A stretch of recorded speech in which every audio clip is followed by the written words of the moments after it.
ശരി, doctor Mary George കൂടി ഇപ്പോൾ നമ്മോടൊപ്പം ചേരുകയാണ്, സാമ്പത്തിക വിദഗ്ധയായ.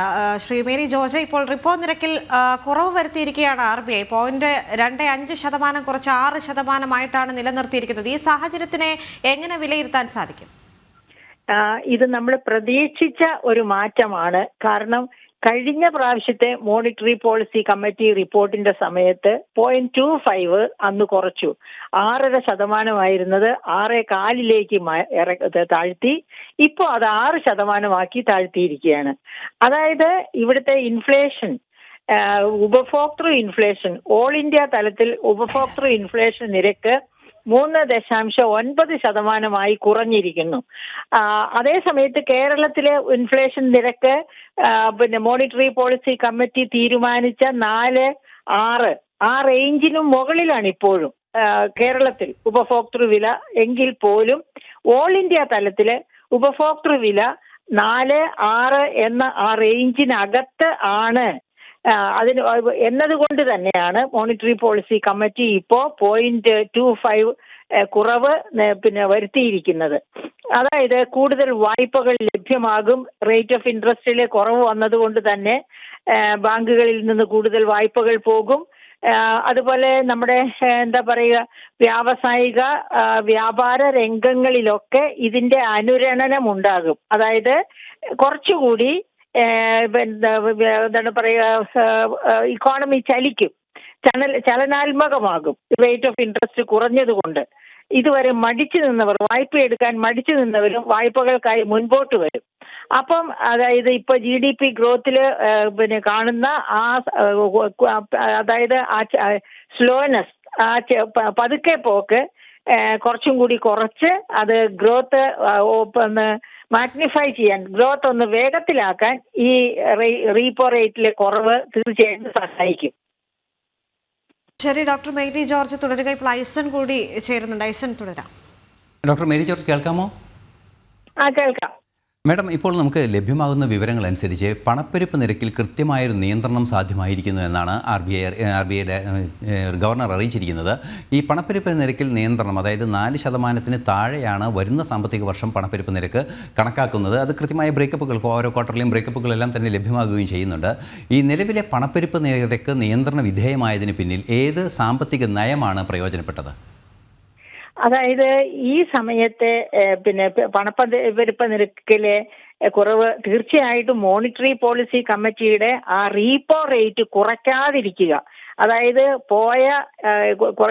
കുറെ കാലമായി നാം കണ്ടുകൊണ്ടിരിക്കുകയാണ് റീപ്പോ റേറ്റില് മോണിറ്ററി പോളിസി കമ്മിറ്റിയിലെ തന്നെ ചില അംഗങ്ങൾ റീപ്പോ റേറ്റിൽ കുറവ് വരുത്തണമെന്ന് ആവശ്യപ്പെട്ടിട്ട് പോലും റീപ്പോ റേറ്റ് കുറയ്ക്കാൻ തയ്യാറാകാതിരുന്ന മോണിറ്ററി പോളിസി കമ്മിറ്റിയുടെ ആ നയം തീർച്ചയായിട്ടും നല്ലതായിരുന്നു. അത് ഇപ്പോ അതായത് ഉപഭോക്തൃ വിലകൾ നമുക്കറിയാം, കഴിഞ്ഞ മാസം വരെ ഉപഭോക്തൃ വിലകൾ ആ റേഞ്ചില് മോണിറ്ററി പോളിസി കമ്മിറ്റി ആഗ്രഹിക്കുന്ന റേഞ്ചിനകത്ത് കൊണ്ടുവരാൻ പറ്റിയിരുന്നില്ല. ഇപ്പോ കേരളത്തിൽ മാത്രമാണ് ആ റേഞ്ചിനകത്ത് ഇല്ലാത്തത്. അപ്പോ അങ്ങനെ മോണിറ്ററി പോളിസി കമ്മിറ്റി നയപരമായി സ്ട്രോങ് ആയിട്ട് നിന്നു, മറ്റു ബാഹ്യ ശക്തികളിലെ സ്വാധീനം നിഴലിപ്പിക്കാതെ നിന്നു എന്നതാണ് പ്രധാനപ്പെട്ട കാരണം. അതോടൊപ്പം തന്നെ നമ്മുടെ മാക്രോ ഇക്കണോമിക് മാനേജ്മെന്റ്, അതായത് നമ്മുടെ ഉൽപാദനം വർദ്ധിപ്പിക്കാൻ കാർഷിക മേഖലയിലും അതുപോലെ മറ്റെല്ലാ രംഗത്തും ഉൽപാദനം വർദ്ധിപ്പിക്കുവാനുള്ള ഒരു ശ്രമം നടന്നിട്ടുണ്ട്. അങ്ങനെ ഉൽപാദനം വർദ്ധിച്ചാലല്ലേ ഈ പറയപ്പെട്ട, അതായത് പ്രത്യേകിച്ച് ഭക്ഷ്യ മേഖല കുറച്ചും കൂടി ഒന്ന് പുനരുജ്ജീവിച്ച് ഉൽപാദനം വർദ്ധിക്കാനായിട്ടുള്ള ശ്രമം നടത്തിയിട്ടുണ്ട് ഗവൺമെന്റ്. അതുകൊണ്ടാണ് ഉപഭോക്തൃ വിലകൾ ഈ റേഞ്ചിനകത്തേക്ക് വന്നത്, ആ ഉൽപാദനത്തിലുണ്ടായ വർധനവ് കാരണം. അപ്പൊ ഞാൻ മനസ്സിലാക്കുന്നത് ഭക്ഷ്യോൽപാദനം തന്നെ 335 മില്യൺ മെട്രിക് ടണ്ണാണ് ഈ വർഷത്തെ ഭക്ഷ്യോൽപാദനം തന്നെ. അത് കഴിഞ്ഞ വർഷത്തേതിനേക്കാളും കുറച്ച് ഇംപ്രൂവ് ചെയ്തിട്ടുണ്ട്. കഴിഞ്ഞ വർഷം അത് 333 മില്യൺ മെട്രിക് ടൺ ആയിരുന്നു. അത് ഈ പ്രാവശ്യം 335 മില്യൺ മെട്രിക് ടൺ ആയിട്ട് വർദ്ധിച്ചു എന്ന് പറയുമ്പോൾ ഭക്ഷ്യമേഖലയിൽ ഉണ്ടായ മാറ്റം, അതുപോലെ കാർഷിക മേഖലയിൽ അതായത് കഴിഞ്ഞ വർഷത്തെ കാലാവസ്ഥ അനുകൂലമായിരുന്നു എന്ന കാരണം കൊണ്ട് തന്നെ വലിയ വെള്ളപ്പൊക്കമോ വലിയ വരൾച്ചയോ ഉണ്ടായിരുന്നില്ല എന്നതുകൊണ്ട് തന്നെ ആ കാർഷിക മേഖലയിൽ മൊത്തമായിട്ടും ഒരു ഒരു നല്ല പ്രതികരണമാണ് ഉണ്ടായത്. അപ്പൊ അതൊക്കെ ഈ വിലയിൽ പ്രതികരിച്ചിട്ടുണ്ട്. പ്രത്യേകമായിട്ടും എടുത്തു പറയേണ്ടത് മോണിറ്ററി പോളിസി കമ്മിറ്റി ഇത്തരം ഒരു സിറ്റുവേഷൻ വരുന്നതിന് വേണ്ടി നോക്കിയിരുന്നു. നേരെ മറിച്ച് നേരത്തെ തന്നെ റീപ്പോ റേറ്റ് കുറച്ച് കൊണ്ടുവന്ന് federal reserve system repo rate കുറച്ചപ്പോൾ പോലും ഇന്ത്യയിൽ കുറച്ചില്ല. കുറയ്ക്കാതിരുന്നതിന്റെ കാരണം ഇന്ത്യയിലെ ഈ 4-6 എന്ന റേഞ്ചിനേക്കാൾ ഉയർന്ന് വിലകൾ ഉപഭോക്തൃ വിലകൾ നിന്നതുകൊണ്ടാണ്.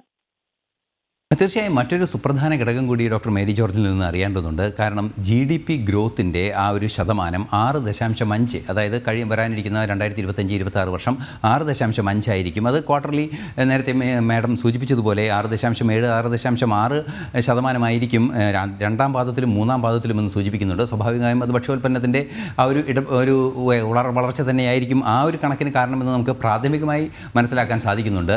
എന്തായിരിക്കും ഇത് കുറച്ചതിൻ്റെ, അതായത് 6.7 നിന്ന് 6.5 GDP ഗ്രോത്ത് കുറയുമെന്ന ഒരു ഫോർകാസ്റ്റിലേക്ക് പോകാനുള്ള കാരണം എന്തായിരിക്കും? അതിന്റെ കാരണം ഒന്നാമത് ആഗോള പ്രശ്നങ്ങൾ നമുക്കറിയാം. ഇപ്പോൾ തന്നെ ട്രംപ് ഭരണത്തിൽ വന്നപ്പോൾ തന്നെ ഓൾ ഓവർ ദ വേൾഡ്, അതായത് ഗ്ലോബലി ഒരു എന്താ പറയുക, ഒരു മൈൻഡില് ബെയറിഷ്നെസ് വന്നിട്ടുണ്ട്. മൈൻഡില് ബെയറിഷ്നെസ് പറഞ്ഞാൽ ഞാൻ സ്റ്റോക്ക് മാർക്കറ്റുമായിട്ട് താരതമ്യം ചെയ്യല്ല. എല്ലാവരുടെ മനസ്സിലും ട്രംപിന്റെ കുബുദ്ധി, അതുപോലെ തന്നെ വ്യാപാര തന്ത്രങ്ങൾ, ഇതൊന്നും ഒരു വികസിത രാജ്യത്തിനോ ഒരു നല്ല രാഷ്ട്രതന്ത്രത്തിനോ ചേരാത്ത കുബുദ്ധിയാണ് ട്രംപ് കാണിക്കാൻ തുടങ്ങിയിരിക്കുന്നത്.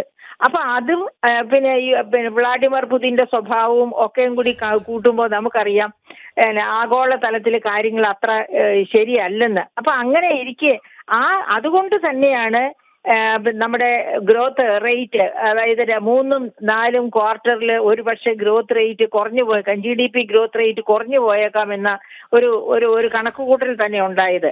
അപ്പൊ ഇപ്പൊ റീപ്പോ റേറ്റ് കുറച്ചപ്പോ ഇത് മാറ്റം വന്നേക്കാം. ഞാൻ നേരത്തെ പറഞ്ഞതുപോലെ തന്നെ കൂടുതൽ വായ്പകൾ എടുക്കപ്പെടും. അത് കാർഷിക മേഖലയിലാണെങ്കിലും സാർവത്രികമായും കൂടുതൽ വായ്പകൾ എടുക്കപ്പെടും.